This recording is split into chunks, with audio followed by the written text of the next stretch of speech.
দর্শক মণ্ডলী, ইতিহাস, ঐতিহ্য, সভ্যতা এবং সংস্কৃতি সম্পর্কে আমরা বিভিন্ন ভিডিও দিয়ে থাকি আপনাদের মাঝে।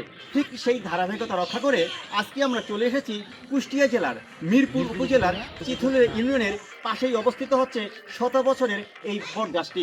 আজকের ভিডিওতে থাকবে এই বটগাছের বিস্তারিত তথ্য।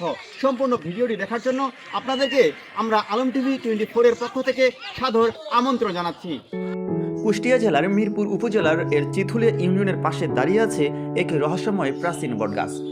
স্থানীয়দের ধারণা, এই গাছ ও এর ভেতরে থাকা ভাঙ্গা স্থাপনাটির ইতিহাস প্রায় 1800 থেকে 19 শতকের পুরনো একটি ঘটনা। অর্থাৎ আনুমানিক 200 থেকে 300 বছরের ইতিহাস আজও এখানে নীরবে দাঁড়িয়ে আছে।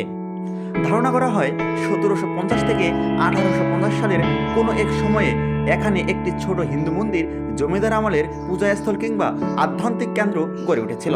সে সময় এলাকাটি ছিল অনেক শান্ত ও ধর্মীয় পরিবেশে ঘেরা।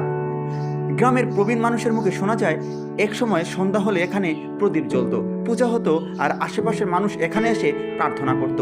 কালের পরিক্রমায় ধীরে ধীরে সেই স্থাপনাটি পরিত্যক্ত হয়ে পড়ে। তারপর শুরু হয় প্রকৃতির খেলা। একটি ছোট বটগাছ জন্ম নেয় ভাঙ্গা দেওয়ালের পাশে।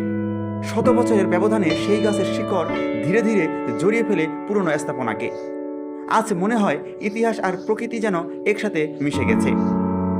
অনেকেই বলেন ব্রিটিশ আমলেও এই জায়গাটি পরিচিত ছিল, আবার কেউ বলেন এখানে কোনো সাধু বা পুরোহিত বসবাস করত।